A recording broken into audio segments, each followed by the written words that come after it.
Om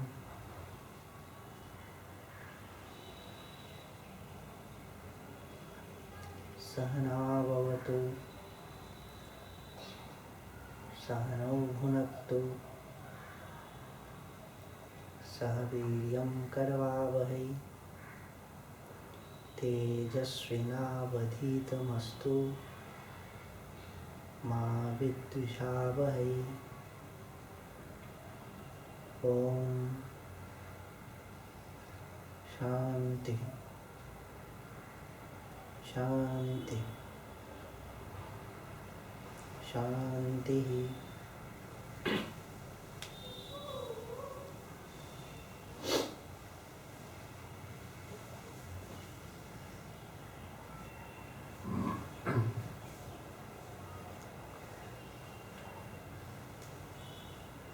Today, after breakfast, it was decided that we will have some classes along with simply meditating. So quickly I procured texts and printouts.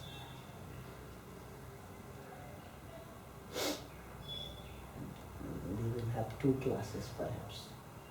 One in the morning with me, with lot of words, and one in the evening with Ajayji, with lot of gaps in the words. So, the texts that have been chosen, the one I will be taking is Mandukya Upanishad.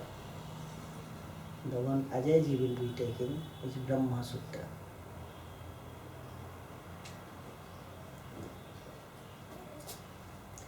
Upanishads, we have, like almost everybody have heard the word Upanishads,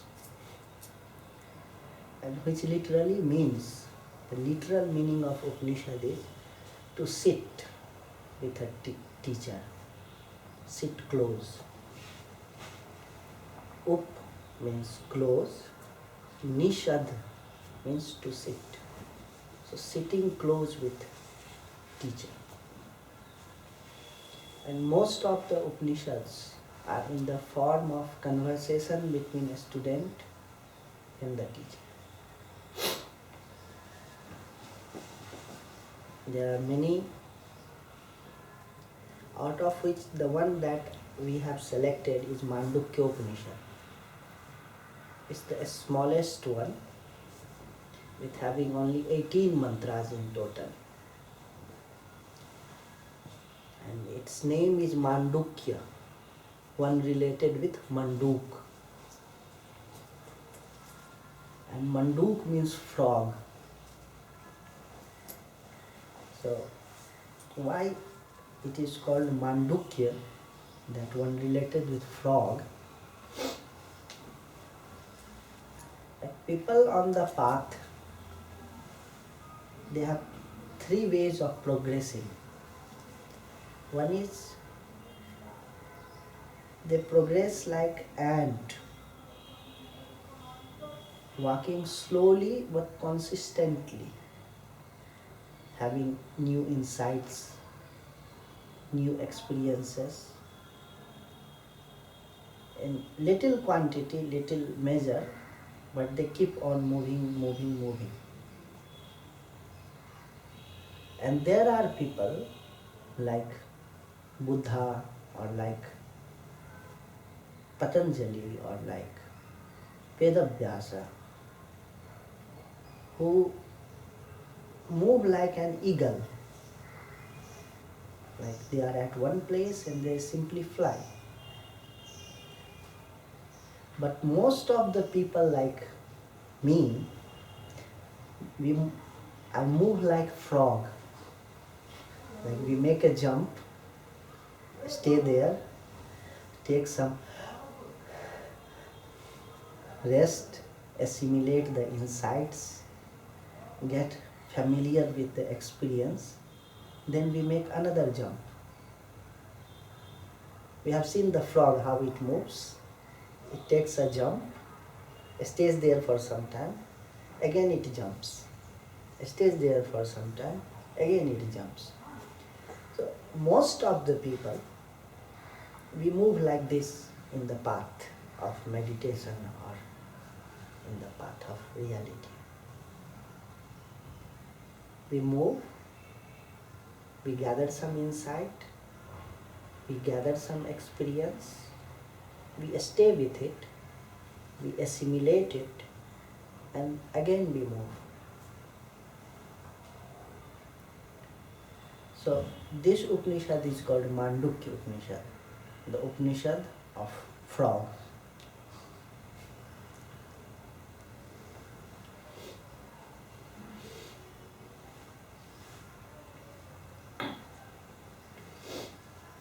And it has 4 stations. Like frog is jumping, so it jumps to 4 stages.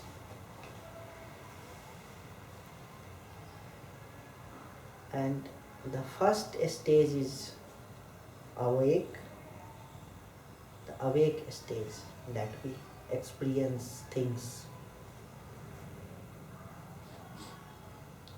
The second state is dream state. The third stage is deep sleep state. And the fourth stage is the state that is in all these 3.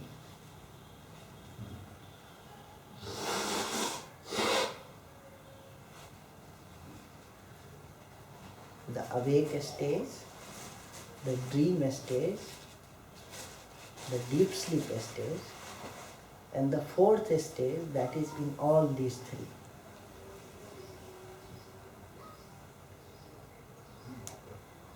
Pervaded. Permeated in all these. Yeah. So there is a little deviation from popular belief that the fourth stage has to be something extra experiential, extra delight, with a hollow behind you and tingling sounds and everybody bowing. So it doesn't, this Mandukya Upanishad, this doesn't subscribe to that view. It encourages you to find something that is very simple, utterly simple, which is in awake, which is in dream, and which is in deep sleep.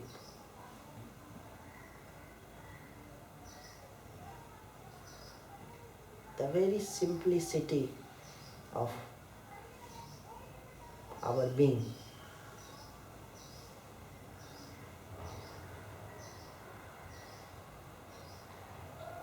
And over the Upanishad, there have been many techniques, methods, ways to get to that simplicity.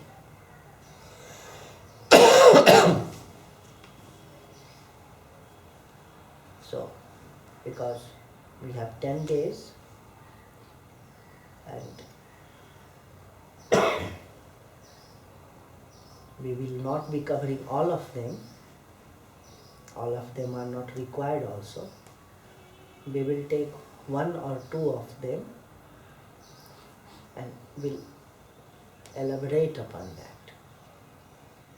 The different forms of meditation techniques that are called upayas.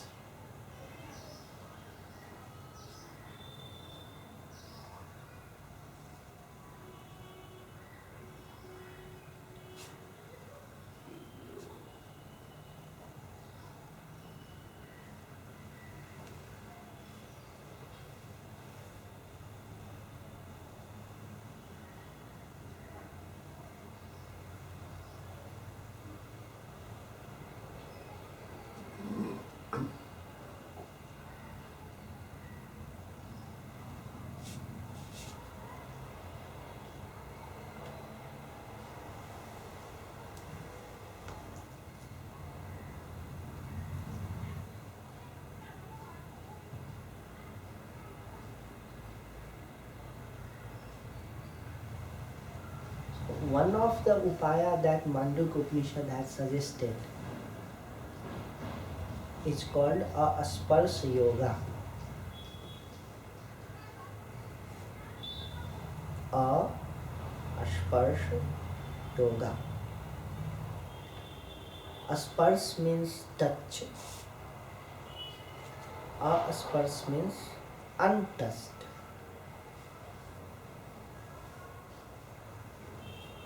The yoga of untouched.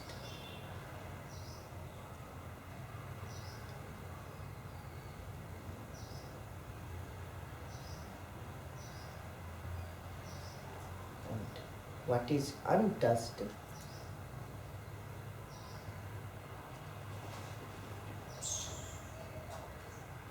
We have this mind of us with all its thoughts, emotions, its complexities, everything before us.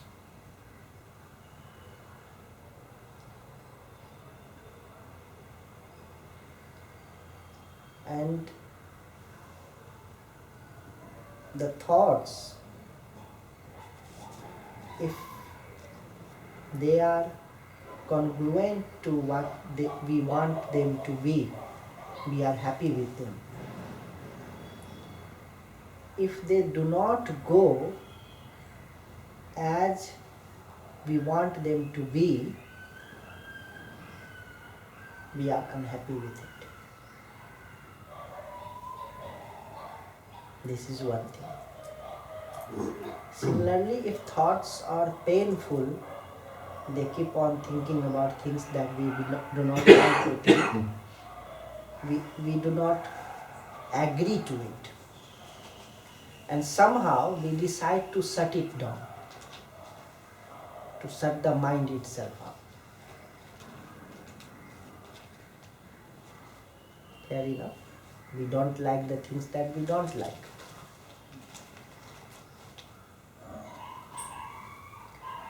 So when he comes to the technique, he says, you and your mind have a gap between it.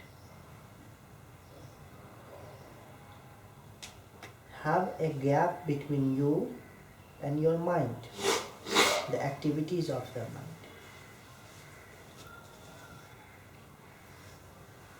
And let activities of the mind go on, do not disturb it.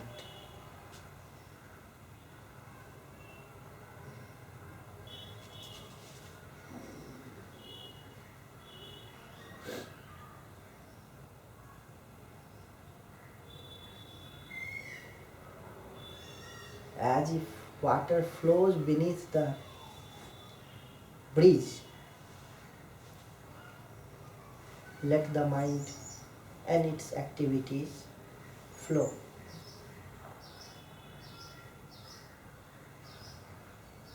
That's the easiest part and the most difficult part.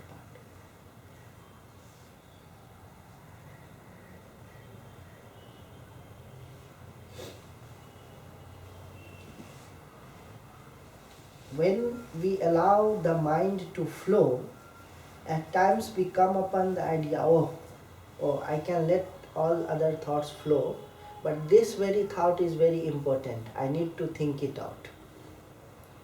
I need to resolve it.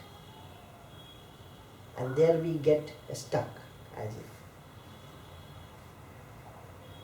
So then there is whole system so that you do not get stuck to those thoughts. Because there is nothing really very, very important to think it out. Like we feel that I really need to think this thought out. But if we just let those troubling, disturbing thoughts flow and bear the pain that it causes, bear the emotional effects that it gives, a new window opens where solution comes from somewhere else, and which is more apt, more suitable. But this, because we have been thinking to solve the problems, we cannot kind of just let go of this control of thinking.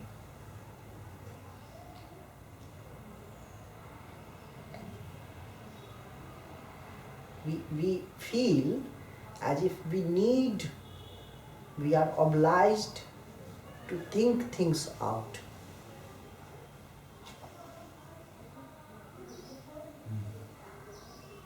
And this doesn't let our mind rest. We have so much faith in thinking. Like thoughts are not problem. Thoughts are coming, going.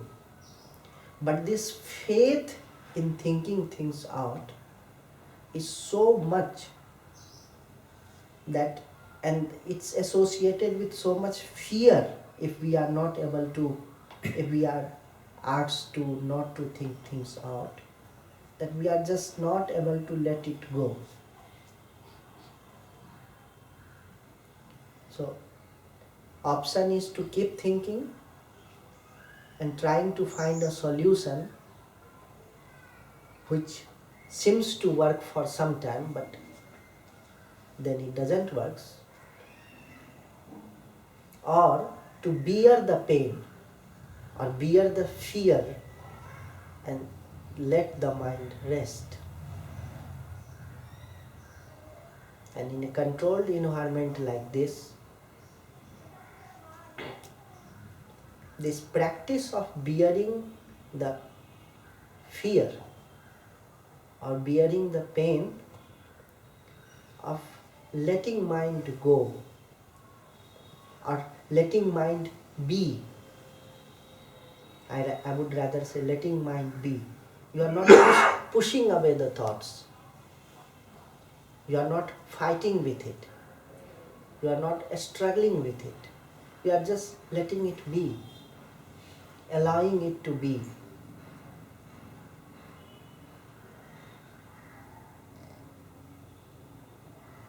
Puts us in deeper rest, deeper calmness, and connects to something.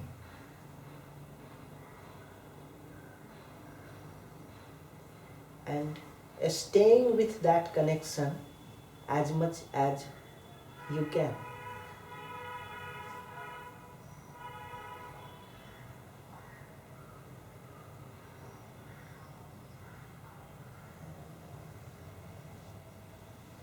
I apologize, I didn't hear properly because I was trying to hold back a cough. You said if you let the mind be, then you used the word a solution, not solution. Like be, Yeah. allow it to be, rather Yeah. than allowing, rather than saying let go, Yeah. I would say let be. Yeah. And then it starts to settle down.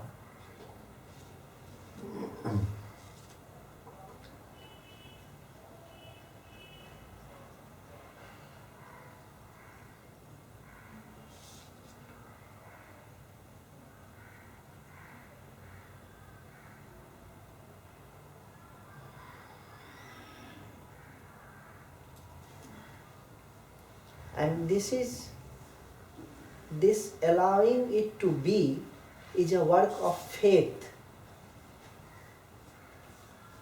As we have faith in thinking, we have so much faith in thinking, which has our training brought up. Like I will think myself out of this problem, which is good, which helps, which is quite helpful. Similarly, we have to have some faith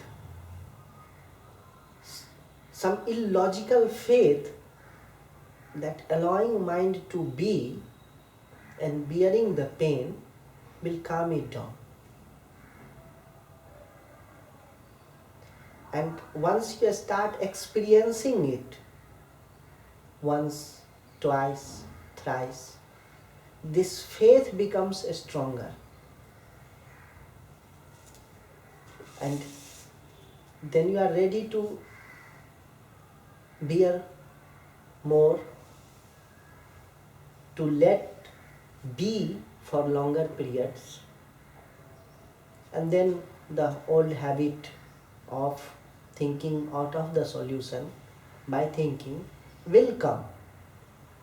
Don't fight it. But in a controlled atmosphere like this, we should go and establish ourselves with that other kind of faith where we are allowing the mind to be.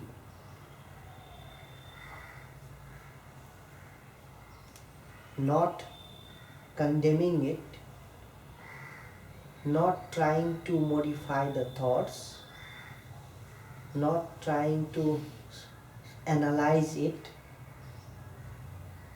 not trying to psychoanalyze it,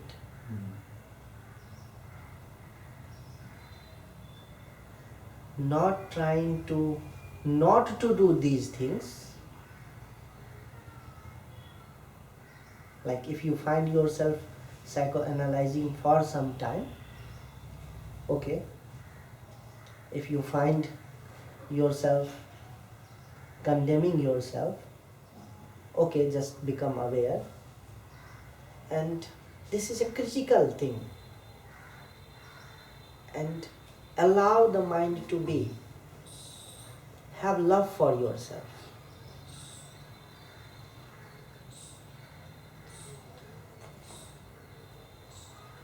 Have deeper compassion for yourself. And without this compassion, without this acceptance,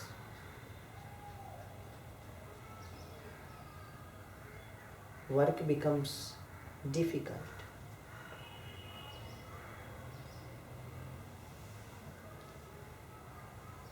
At times one may find oneself not accepting oneself.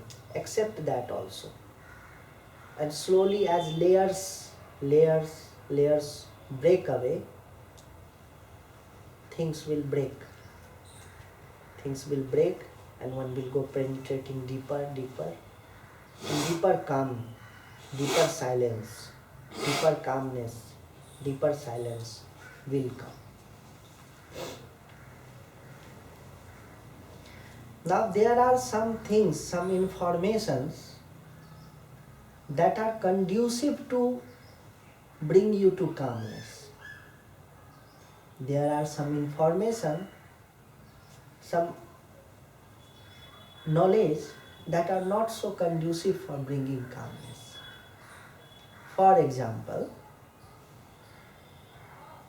here we have a controlled atmosphere where we do not have to think about food, or we do not have to think about water or flood or earthquake. So here we can focus upon accepting the situation. If we get the information that cooks have run away, it's difficult to accept that. The process that mind will start churning, how will I have food? Similarly, there are some informations related with our life which are conducive in bringing mind to a halt, bringing it to calmness. The information may be true or false, or not important at all. That's not the issue. But somehow it brings your mind to that halt, to that calmness.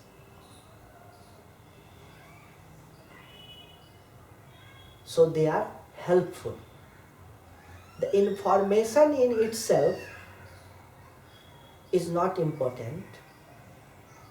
The information puts your mind into a state which is conducive for becoming calm. That is helpful. One such information is world is illusion. Oh. World Oh. is illusion. Is illusion. Illusion. The world, like they say, world doesn't exist. Hmm. World is an illusion, Okay, the world Yeah, is illusion. it's an illusion. Okay, good. So that can Yeah. make you calm. Calmer. Okay. Calm. Like cooks have run away, makes our mind agitated. Similarly, the information, the world is illusion.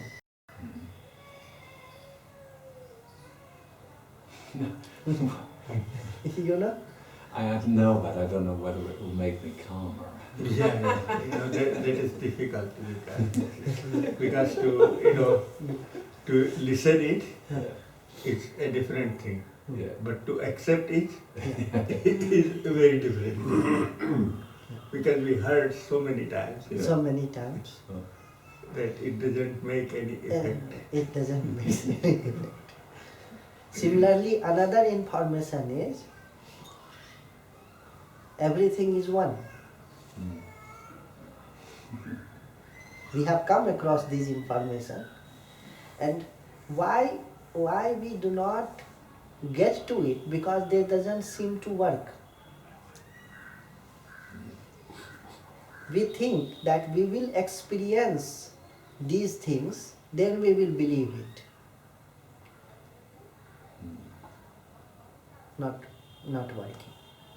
We have to have a little faith in it, and then we will experience something.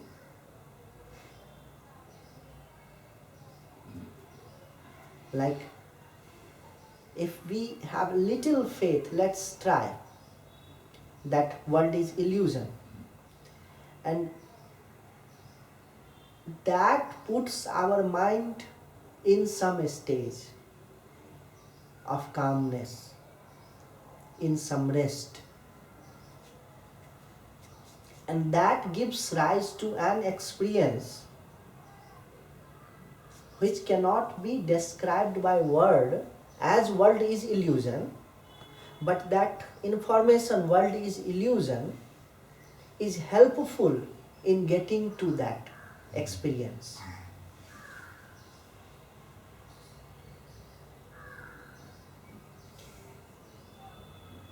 If we go the other way around, it's not helpful. We keep listening, world is illusion, and we try to experience world as illusion.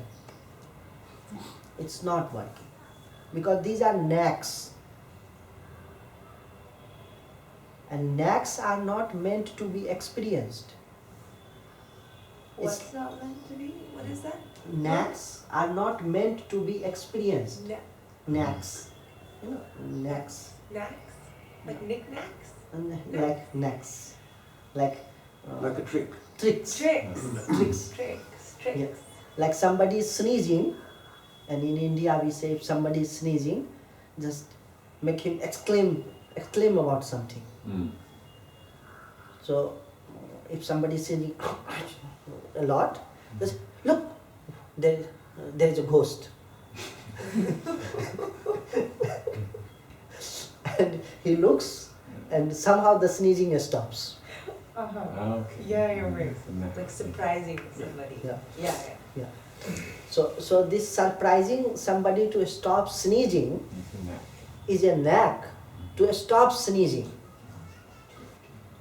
It's a trick.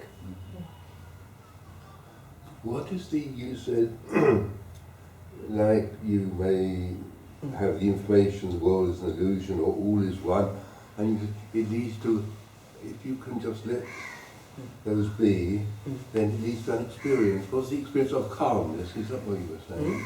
You said then is Yeah, the calmness. yeah, You calmness. know, the calmness will be experienced now Yeah. if you suddenly. These are like, look, there is a ghost. Yeah. Mhm. And so it's like world is illusion. And you do not look for world is illusion. The aim is to stop you, help you stop sneezing. If you get too serious upon looking at ghost and where it is, you will not find. Then that means trick has not worked. Trick has not worked.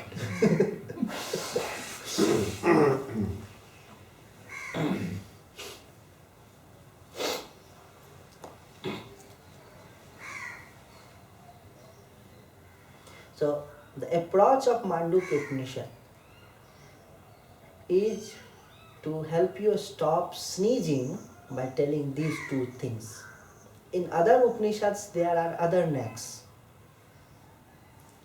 And they always say these are prakriyas. Prakriyas. Like I was very Process it. processes. And process is never the end, the product. Oh. If you are stuck to process, you will never get to product. And process might have some similarity to the product, but process is never the product. Similarly, whatever you are listening, the world is illusion, or all is one, or you are not the body mind, these are all processes. But are these informations particular informations, or can it be any information come from the state of just being with? Yeah, any information. So okay, so it doesn't have to be one of those. It could be anything. It could be any. Okay. It could be anything that in this only it says whatever in prakriya, the process is helpful, is good prakriya. You can have your own knacks, but these knacks they have seemed to work a lot with lot of people, with a lot of time, with long time. So these are popular ones. These You don't choose one consciously; it comes by itself. it could come by yourself. Or can you choose it consciously as well? If it is too much discussed upon, see, those knacks, every knack has some shadow of reality. Like every process has some shadow of what the final product would be. It's not completely, completely. So there are some processes which has greater shadow of reality, which is more generalized, which could be more generalized. If a process is coming within you, which has lesser shadow of the reality, it could work with you, it may not work with somebody else. But these knacks, they would work with more percentage of people than the knacks that you discover by yourself. But we can never say they will always work with you. There is no such guarantee.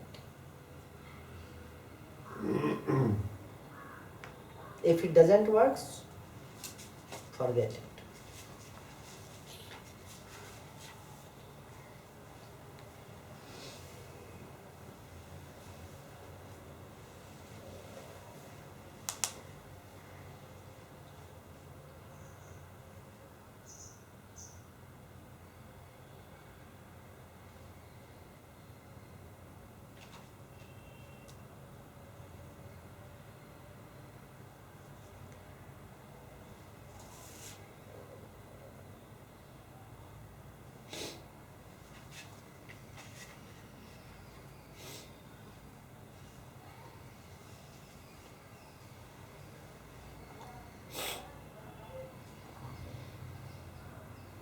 And sometimes some knack may not have worked with you, like somebody is sneezing and somebody will say, hello, look, there is a ghost. It's not going to work. But if somebody says, look, there is ghost, it might work. So it's how the knack is used that also depends upon. So these knacks have been used quite a number of times, and they seem to work.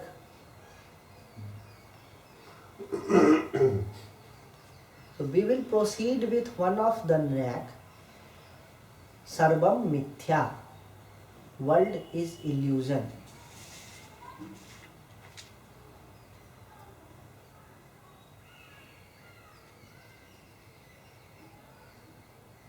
And we will try and see if it works for some of us.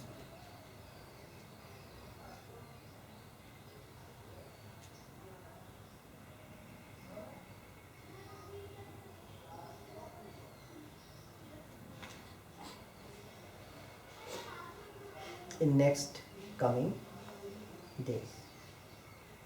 Questions?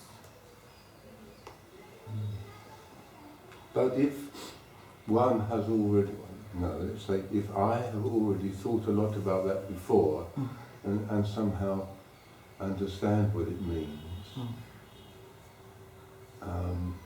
both true and not true, and sort of, then, but I can still have, my mind can still be ticking away, thinking about something or other, then is it any use to start thinking about something which in a sense one has already thought out or experienced out? Please repeat the question.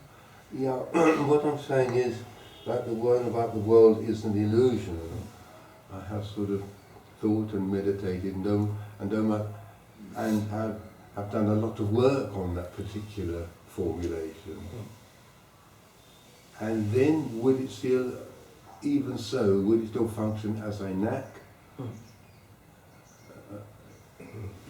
form if I already have an understanding of... So maybe now it's not knack for you anymore.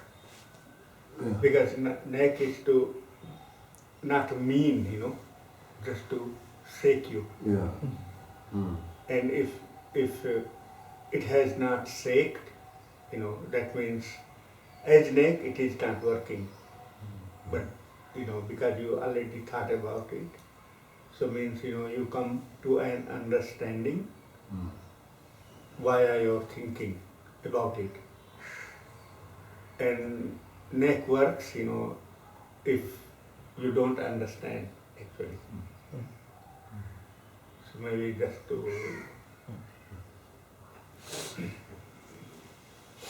Aditya, JG, do these knacks only work because they are part of truth, part of the deeper truth of being, if you could say, reality, or maybe maybe a light of it? it could be, but some here concern, because I don't think maybe, I don't know, I mean, I've not got much experience, but like maybe you can't explain it, maybe you can't say what it really is, you can't. yeah, because it's used as knack. So like say, there is a ghost. Like this another thing he was saying. Yeah, I didn't quite get that, I missed that Yeah, one. like if you are sneezing and somebody comes and says, there is a ghost. Oh, it might stop you? Yeah, that Yeah, sneezing yeah. might stop. Yeah. But the ghost is not true. But it's still it Oh, works. it's just a trick. It's a trick. So similarly, maybe the world is Maya or illusion.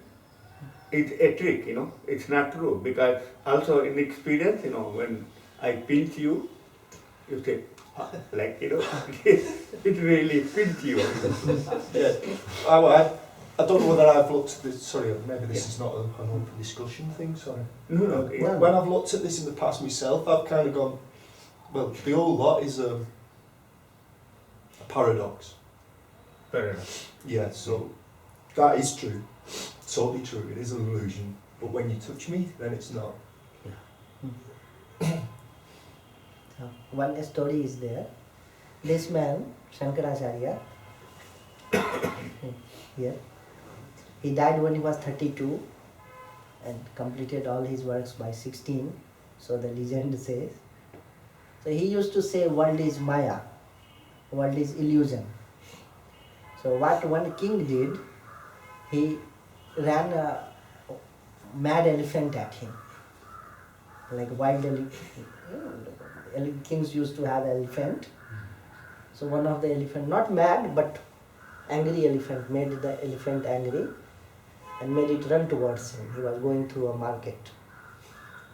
And he would say world is illusion. But what he did, he had those wooden sandals. Swamis, they wear wooden sandals. So with wooden sandals you cannot run very fast. So he took both his wooden sandal in hand and ran. So king controlled the elephant and got him caught by soldiers. Come Swami, you were saying world is mithya, illusion, and that elephant was running towards you and everybody. Why did you run away? He said, King, my running also is illusion.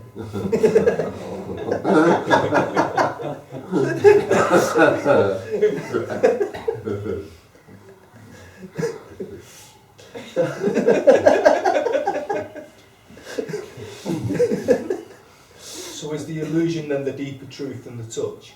Yeah. So we have to understand what world is and what exactly is meant by illusion. When we say world or the creation, we do not mean what we see outside. The first creation is our own mind.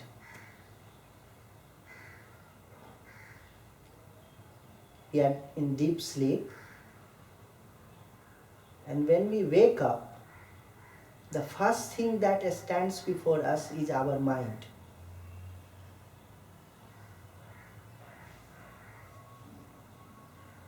You see, you are sleeping and when you wake up, the first thing that comes to us is mind. We remember where we are. Before that, we have a sense of ourselves.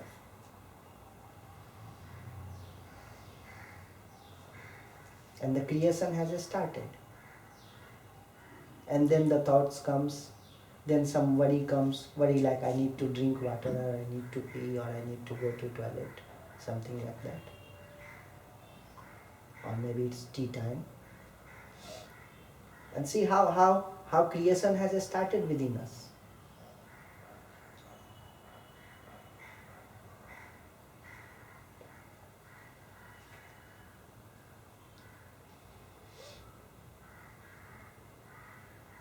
And the focus here is mind and everything experienced by mind. Thoughts, tactile senses, visions, inner or outer, sounds, inner or outer, a smell, taste,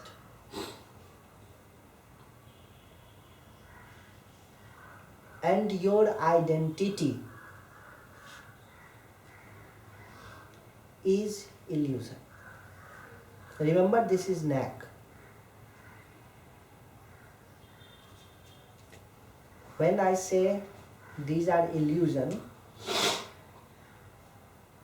don't try to experience them as illusion. See where it puts your mind into, where these informations are throwing your mind into.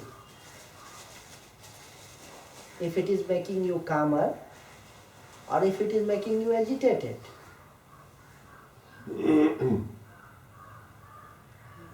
Sometimes agitated for a good reason, because Yeah. otherwise the elephant will Yeah, kind of. And then you label that agitation as illusion. But these are practices Okay. in the controlled environment. Okay. You do not go doing the thing on the street and get yourself I'm so glad. banged by elephant.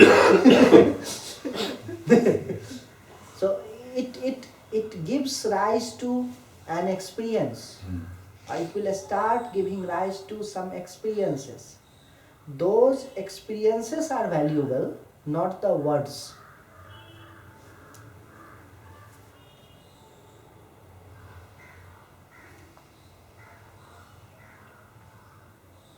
And slowly we will discover what is meant, because those old people, they were quite, because they have no other thing than to just do this, just beg twice in a day and spend all their life and intellect upon this. So usually we tend to think, I used to think that I am more intelligent than those people because I can understand the deeper psyche of my mind, and these people, they do not. But when I got through this, they were quite intelligent, more than me at least, and they have worked a lot, and they know how to. I got this trust, and that trust is sometimes very useful. That somehow that will lead me to the deepest calmness.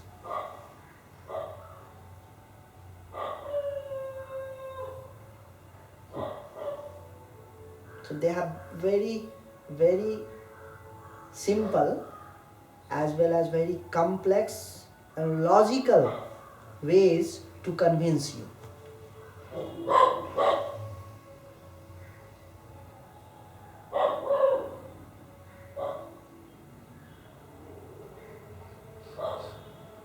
Slowly we will go through them, and what is important is not to take them too seriously.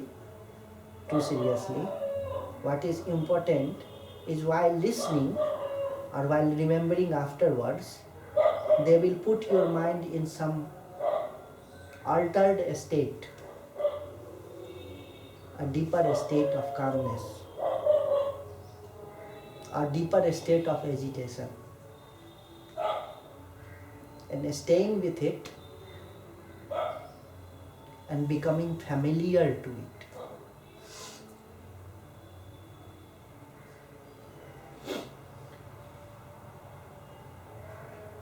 Yes. You're talking about now about these tricks or these knacks, or is that what you're talking about just now? Yeah. Okay.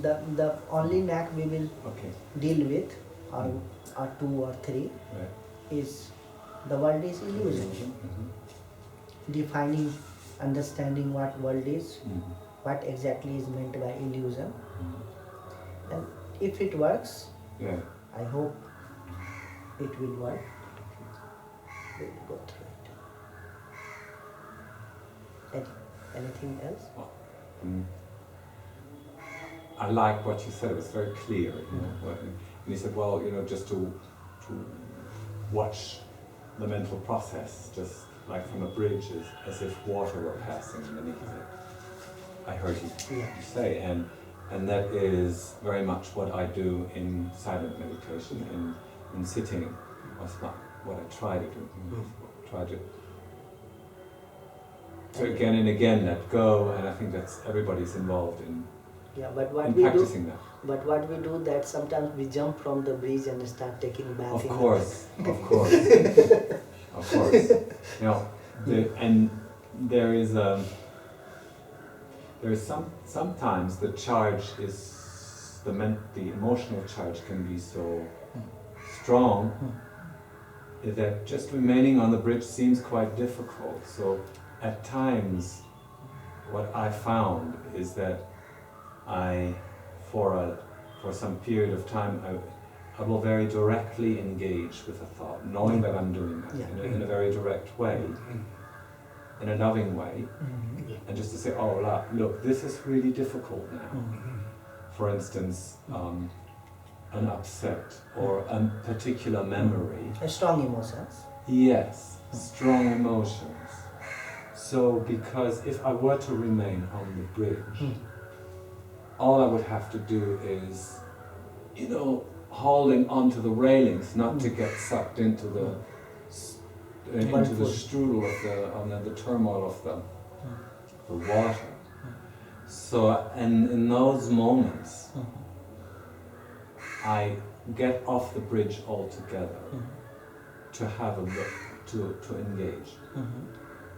This doesn't mean I give it credence, I give it a lot of belief, but it means that out of compassion for myself. Exactly. It's not a crime.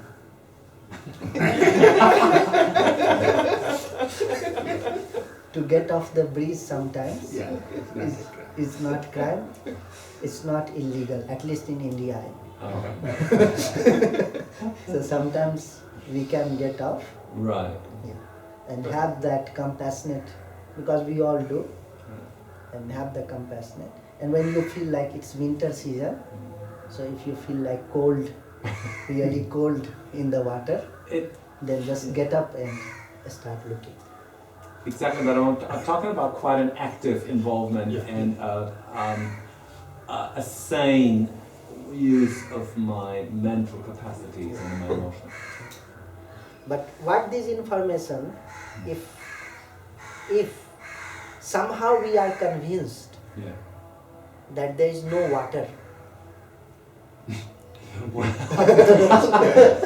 somehow there is, like you are looking at the breeze and you look at the water flowing, and if you know there is world full, you will not jump, but you see flowers are floating and beautiful things are floating and you want to grab it, or you see a crocodile floating and you feel it will come up and catch you. But somehow, if you are convinced that there is no water, there is no crocodile, and there is no flowers, then it will become much easier to help you not to get involved. That's true. The people who do practice observing the thoughts, they get, like, nobody is here, but I have seen many people, they get involved in the process, and sometimes they get too far. Yes, absolutely. Yeah. I agree. Sometimes they get too far, and I agree. it's difficult to bring them back. Yeah. Totally. So these knacks, they are kind of insurance. Like, they keep you insulations, they keep you protected from, help you not to get too far. So slowly we will discover get deeper into. World means mind also, just remember. World is not what we experience from mind. By world, I mean everything that is created, including your mind. Okay. The first encounter of us with world is our mind, the mind itself.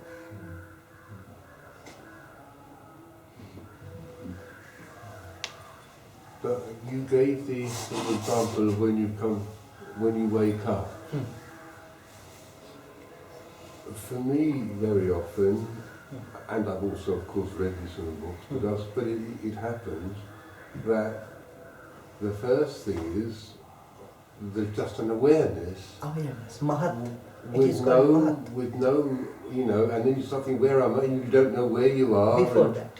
Especially if you're travelling sometimes, am I in India? Am I on holiday? It's just, but the very first thing is you just wake up. Yeah. A sense of being. Yeah. That is the first thing. Yeah. And from it, that is called Mahat. Sorry, called? That is called Mahat Mahat, yeah. in Sanskrit. You don't know anything at all. You don't know, it's not in the words, it's not in the memory. just a sense of presence. Yeah. You don't know where, you have no thoughts, nothing. No. A sense of presence. Even it's not a sense of my being, it's just being. Mm. It's, you are not I am, nothing of the sort, just am. Mm.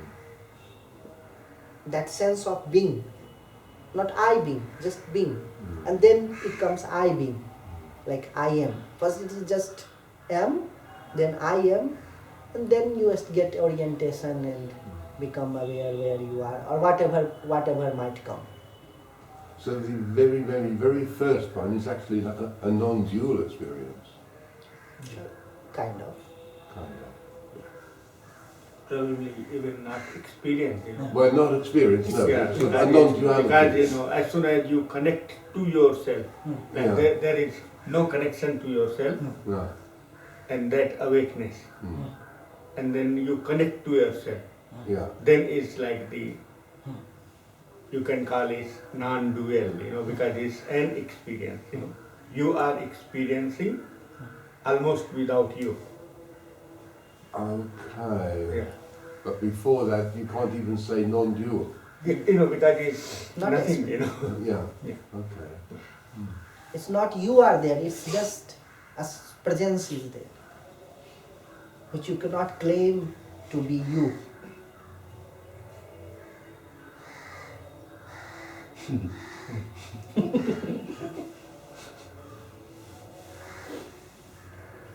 So Thank you. it's lunchtime, so please wake up. Don't eat your illusory lunch. What was that illusory, John? Sorry. Because I've got an illusory hunger right now. Yeah.